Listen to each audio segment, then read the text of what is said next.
नमस्कार दोस्तों, एक बार फिर से स्वागत है हमारे चैनल पारंपरिक कहानियों में। हमारे उत्तर भारत में ज्येष्ठ मास के अमावस्या को वट सावित्री वट की पूजा की जाती है। वट सावित्री व्रत की कथा पढ़ी जाती है। सुहागिन स्त्रियां इस दिन व्रत करती हैं अपने अखंड सुहाग के लिए, अपने पति की रक्षा के लिए इसकी पूजा करती हैं, व्रत रखती हैं। तो आइए हम इसकी कहानी आपको बताते हैं। भद्र देश के राजा अश्वपति थे। उनके कोई संतान नहीं थी। वो बहुत चिंतित रहते थे, पूजा पाठ बहुत करते, किंतु उनके कोई संतान नहीं थी। उनको एक पंडित ने बताया कि आप प्रतिदिन हवन करें और ब्राह्मणों को दान दे, दक्षिणा दे, भोजन कराएं। उनकी कृपा से आपको मन चाहा फल मिलेगा, जो तुम चाहोगे। तो राजा ने इसी प्रकार के कर्म करने प्रारंभ कर दिए। प्रतिदिन उन्होंने हवन करते, यज्ञ करते और ब्राह्मणों को भोजन कराते।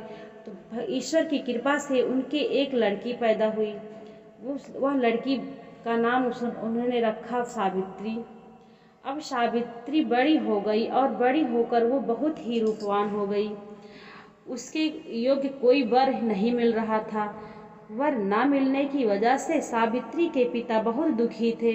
उन्होंने अपनी कन्या सावित्री से कहा कि हे बेटी, तुम अपने लिए स्वयं योग्य वर की तलाश कर लो। सावित्री अपने पिता की आज्ञा मानकर अपने लिए वर ढूंढने के लिए निकल गई। सावित्री तपोवन में गई। वहां उसे साल्व देश के राजा धूष मिले, क्योंकि उनका राज किसी ने छीन लिया था, इसलिए वह वहीं रह रहे थे। उनके पुत्र सत्यवान को देखकर सावित्री ने पति के रूप में उनका वर्ण कर लिया। इसके बाद सावित्री घर लौट आई। सावित्री जब घर पर पहुंची तो उसने अपने पिता के साथ नारद मुनि ऋषि को देखा। पिता के पूछने पर उसने बताया कि उसने राजकुमार सत्यवान को अपना पति स्वीकार कर लिया है।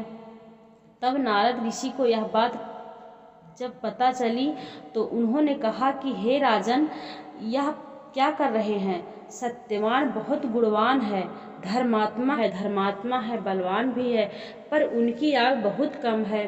वो अल्प आयु है, 1 वर्ष बाद ही उसकी मृत्यु हो जाएगी। ऋषिराज नारद की बात सुनकर अश्वपति राजा घोर चिंता में डूब गए। उन्होंने सावित्री से कहा, पुत्री, तुमने जिस राजकुमार को अपने पति के रूप में चुना है वह अल्पायु है। तुम्हें किसी और को अपना जीवन साथी बनाना चाहिए। इस पर सावित्री ने कहा, पिताजी, 8 कन्याएं अपने पति का एक ही बार वरण करती हैं। राजा है एक ही बार आज्ञा देता है, पंडित एक ही बार प्रतिज्ञा करते हैं और कन्यादान भी एक ही बार किया जाता है। सावित्री कहने लगी और बोली, मैं सत्यवान से ही विवाह करूंगी। जब सावित्री नहीं मानी तो राजा अश्वपति ने सावित्री का विवाह सत्यवान से कर दिया। सावित्री अपने ससुराल पहुंची तो अपने सास ससुर की सेवा करने लगी। समय बीतने लगा। नारद मुनि ने सावित्री को पहले ही सत्यवान की मृत्यु के दिन बड़े बता दिए थे। वह दिन जैसे जैसे करीब आने लगा, सावित्री अधीर होने लगी। सावित्री ने 3 दिन पहले ही उपवास रखना शुरू कर दिया और नारद जी द्वारा बताई हुई तिथियों पर पितरों का पूजन भी किया। हर दिन की तरह सत्यवान उस दिन भी लकड़ी काटने जंगल में चले गए। साथ में सावित्री भी गई। जंगल में पहुंचकर सत्यवान लकड़ी काटने के लिए पेड़ पर चढ़ गए। तभी उसके सर में तेज दर्द होने लगा। दर्द से व्याकुल होने के कारण सत्यवान पेड़ के नीचे गिर गए।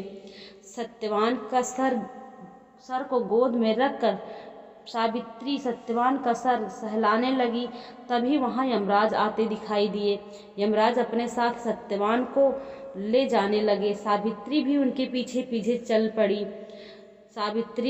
यमराज ने सावित्री को बहुत समझाने की कोशिश की कि यही विधि का विधान है, पर सावित्री नहीं मानी। यमराज के पीछे चल पड़ी। उन्होंने यमराज से कहा कि मैं सत्यवान को ले जाने नहीं दूंगी। सावित्री की निष्ठा और पतिपरायणता को देखकर यमराज ने सावित्री से कहा कि हे देवी, तुम धन्य हो, तुम मुझसे कोई भी वरदान मांगो, मैं तुमको दूंगा। सावित्री ने कहा, मेरे सास ससुर वनवासी और अंधे हैं, आप उन्हें दिव्य ज्योति प्रदान करें। यमराज ने कहा, ठीक है, ऐसा ही होगा, आप लौट जाओ यहाँ से।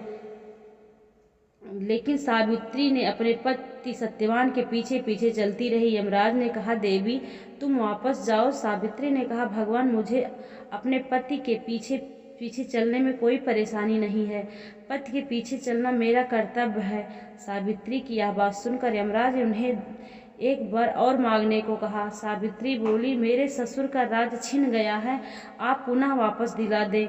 यमराज सावित्री को यह वरदान भी दे दिया और कहा, अब तुम यहाँ से लौट जाओ। लेकिन सावित्री पीछे पीछे चलती रही। सावित्री को देखा यमराज ने सावित्री को तीसरा वर मांगने को कहा। इस पर सावित्री ने स्वसंतान और सौभाग्य का वर मांग लिया और यमराज ने इसका वरदान भी सावित्री को दे दिया। सावित्री ने यमराज से कहा, प्रभु, मैं एक पतिव्रता पत्नी हूँ, आपने मुझे पुत्रवती होने का संतान का वरदान दे दिया है, आप मेरे पति को कैसे ले जा सकते हैं। यह सुनकर यमराज को सत्यवान के प्राण छोड़ने पड़े। यमराज अंतर्ध्यान हो गए और सावित्री इस वट वृक्ष के पास गई जहाँ उसके पति का मृत शरीर पड़ा था और सत्यवान फिर से जीवित हो गए और दोनों खुशी खुशी अपने राज को चल पड़े। जब दोनों घर पहुँचे तो उन्होंने देखा कि उनके माता पिता की आंखों की दृष्टि लौट आई। उसके बाद उनका राज भी वापस मिल गया और इस प्रकार सावित्री सत्यवान हमेशा खुशी खुशी रहने लगे थे। तो सावित्री व्रत कथा को सुनने और व्रत करने से वैवाहिक जीवन तथा जीवन साथी की आयु पर किसी प्रकार का कोई संकट नहीं आता। जो भी संकट आता वह टल जाता है। आपको यह कथा कैसी लगी कमेंट बॉक्स में ज़रूर बताएं। अभी तक आप मेरे चैनल को सब्सक्राइब नहीं किए हैं तो सब्सक्राइब कर दें। धन्यवाद।